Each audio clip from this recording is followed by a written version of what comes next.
જય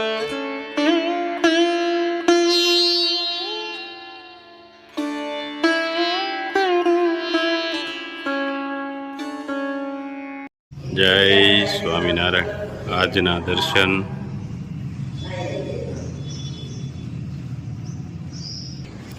જય ગજાનંદ ગણપતિ મહારાજ, જય કષ્ટભંજન દેવ.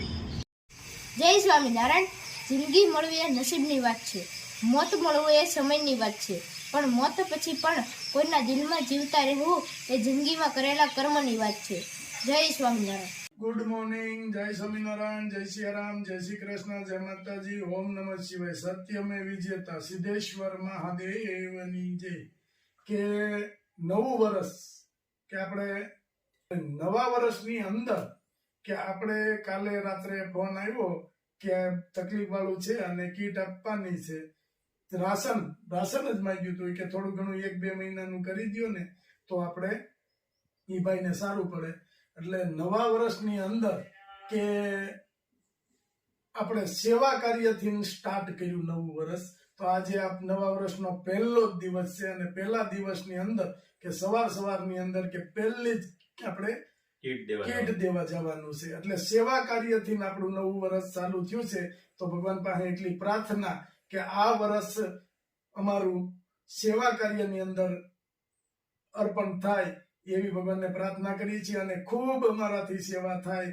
કોઈ માણસ, કોઈ નાના માણસ હોય, માજીવો, નિરાધારો છે, એને નવા વર્ષની અંદર ભૂખ્યા ન રહે એટલી અમારી ઉપર દયા કરજો. મહારાજને એટલી પ્રાર્થના. હેલો, ગુલાબભાઈ બહાર છો કે ઘરે? કરે છે ફોન એટલે કર્યો હતો. અમારી શેરીમાં તમને ખબર ને ઓલા દરજીના માળી રહી છે વિધવા, લીલા માળી. અને તમને ખબર છે ડોક્ટર દાંત નો દવાખાનો પોલીસ સ્ટેશન અમે બિચારા કામ કરતા. હવે ઘણા સમય થી કે ગાંઠ નીકળી છે. હવે શેરી વાળા બધા ભેગા થઈને તમને વિનંતી એ છે કે 1-2 મહિના જો કઈ રાશન નું કોઈ દાતા મળી જાય ને. 6 મહિના આપશો. વાહ વાહ વાહ વાહ, બહુ સરસ. લ્યો 6 મહિના ખાવાનું ન ઘટે. બસ એટલે વિપુલભાઈ કારિયા, જગદીશભાઈ ને બધા એવું એટલે મને યાદ આવ્યું બધું. ગુલાબભાઈ ફોન કરું કારણ કે છોકરો છે બિચારો, એ દરજી કામ કરતો હતો પણ છેલ્લા 2 મહિનાથી મારી ખાટલામાં છે ને કામે જઈ શકતો નથી. અને બહુ ગરીબ પરિસ્થિતિ છે ભાઈ. કઈ વાંધો નહીં. શેરીના હવે અમે બધા શું કર્યું, અત્યારે બધા શેરીના ફાળો કર્યો. 10,000 રૂપિયા તેને રોકડા કરી દીધા દવાખાના માટેના. બરાબર. પણ કાલે હોસ્પિટલ રિપોર્ટ કર્યો. ભલે ને 1-2 મહિનાનું રાશન જો તમારા તરફથી કોઈ દાતા આપણને મળી જાય ને. અરે 6 મહિનાનું આપશો. વાહ વાહ વાહ ગુલાબભાઈ વાહ. ફોન કરી તો તમે રાજુભાઈ ની જઈને એટલું કરાવી દેજો. પાક્કું. 6 મહિના ખૂટે નહીં એટલી વસ્તુ આપશો. સરસ લ્યો, સરસ ગુલાબભાઈ, તો સારું છે. ના વાંધો નહીં. અમારા યુટ્યુબ પરિવારને નવા વર્ષની તને મને ધને સુખી થાય એવી સ્વામિનારાયણ ભગવાનના ચરણોમાં પ્રાર્થના. અને ખૂબ આગળ વધો અને એની હેલ્થ કે જે એના હાજા નરવા ભગવાન રાખે અને એને ખૂબ આગળ વધારે એવી સ્વામિનારાયણ ભગવાનના ચરણોમાં પ્રાર્થના. જય સ્વામિનારાયણ. જય સ્વામિનારાયણ. બાને તકલીફમાં એવું હતું કે વીક ને પેલા એમ થયું કે 2 મહિના પેલા હાજા હારા હતા, પણ એમાં એવું થયું કે મને એમ કે માનસિક છે.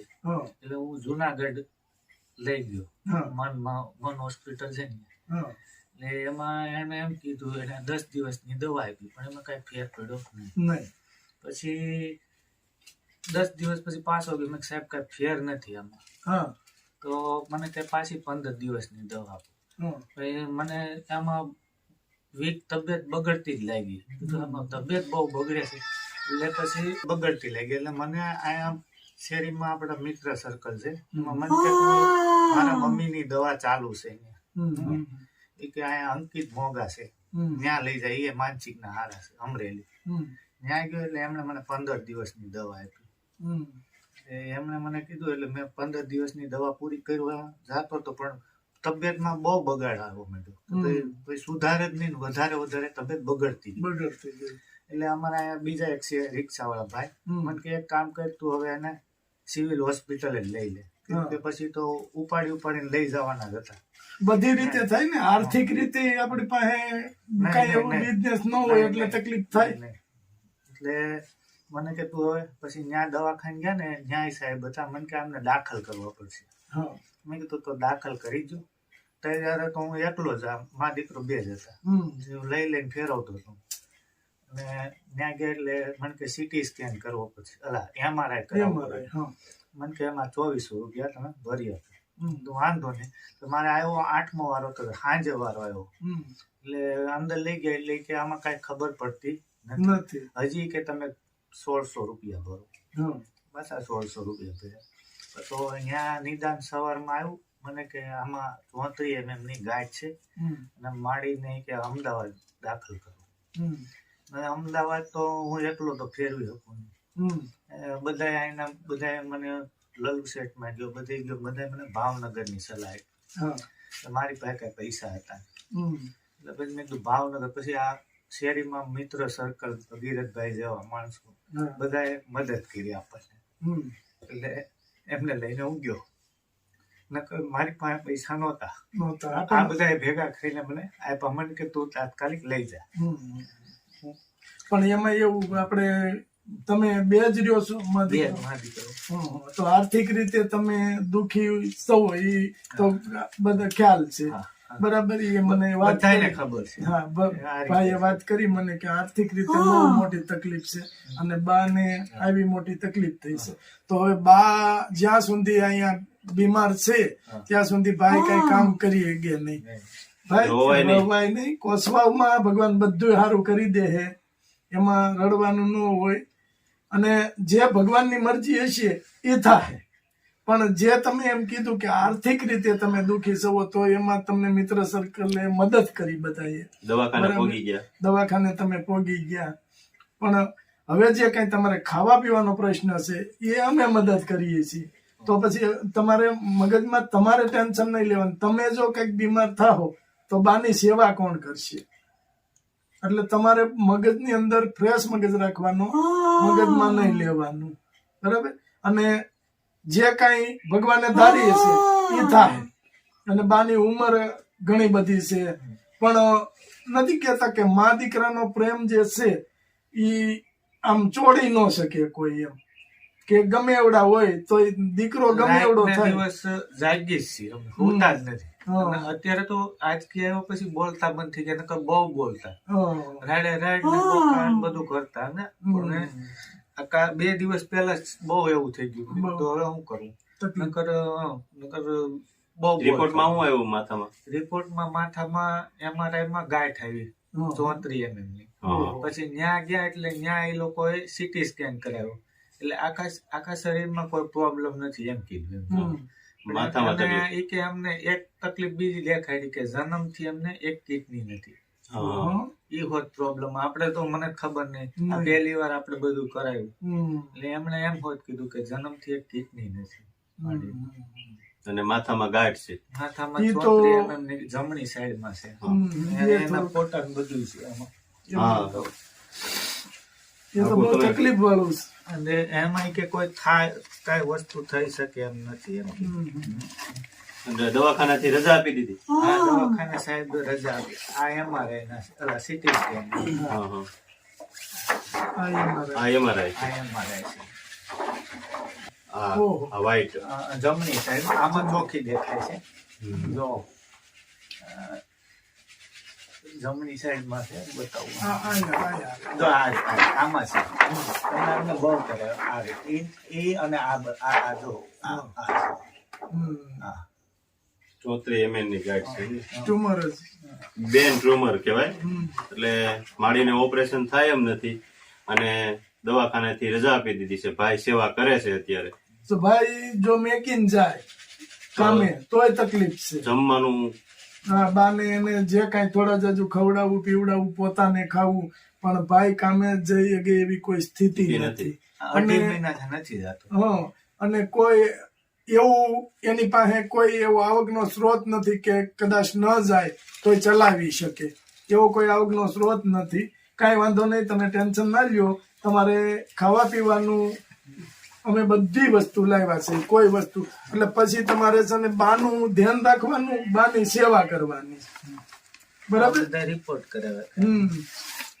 ના તો તમે ઘણી બધી બાવા હે બાની સેવા કરો છો, બાવા મહેનત કરો છો, પણ હવે જે ભગવાનને ધાર્યું હોય. રેડી.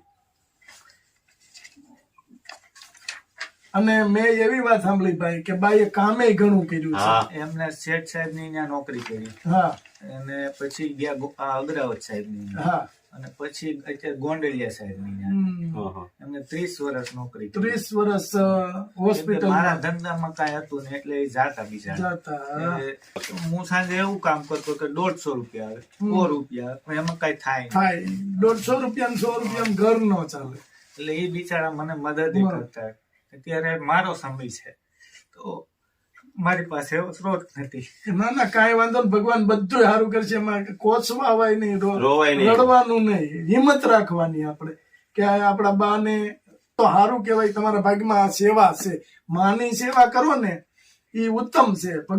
ભગવાને એવું કીધું છે કે પેલા તમારા માવતર પછી ભગવાનને ભજો તમ તારે. આ ભગવાન જ છે તમારા માટે. અને બાને હવે હોસ્પિટલેથી ના પાડી દીધી છે એટલે કોઈ આપણે બીજી તો આશા છે નહીં. તો એની પાછળ આપણે આંવડું પાડવું ને એ જીવ દુખી થાય. અને જો એની સિવાય અત્યારે મારું કોઈ છે નહીં બસ એટલે વધારે તકલીફ થાય. ના બરાબર છે, પણ જે આપણા કિસ્મત ની અંદર હશે એ તો થવાનું જ છે. ને ભગવાનની દયા હશે તો બધું સારું થઈ જશે. એટલે એ ભગવાનનું વાત ભજન કરો હા. એટલે ભગવાન રેડી કરી દે તમ તારે. બસ અને રોવાય ભગવાનનું નહીં. ભજન કરવાનું. બધી બનતી કોશિશ કરું છું પણ આપણા મારા હાથમાં કાંઈ નથી તો શું કરવું. શું કરવું? હા, એમ ઉપાધિ થાય એવું નથી. ઉપાધિ થાય, દીકરો છે ને એને ઉપાધિ થાય. પણ ભાઈની સેવા આપણે જોઈ કે ભાઈની સેવા બહુ સારી સેવા છે કે બાની ઉપર કોઈ ઝીણી જીવા જ બેઠી હોય ને તો એને નથી ગમતું. પણ ભગવાનની દયા એ બધું સારું થઈ જશે. આટલું લાવ્યા છે ઈ. અને ભગવાનની દયા હશે તો કોઈનું કોઈ હજી તમને મદદ કરશે. કારણ કે તમે તમારા માવતરની સેવા કરો છો એ ઉત્તમ છે એમ. એટલે ભગવાન તમને કોઈ દી દુઃખી નહીં થવા દે. ભગવાન ઉપર ભરોસો રાખવાનો અને એનું ભજન કરવાનું. તમે જે ભગવાનને માનતા હોય એનું ભજન કરવાનું એટલે તમને ભગવાન કોઈ દી દુઃખી નહીં થવા દે. ભાઈ આ કેક છે ને આપને સૌર્યના જન્મદિવસ નિમિત્તે તેમના માસી જોલી માસી આપી છે તો એમને આશીર્વાદ આપો.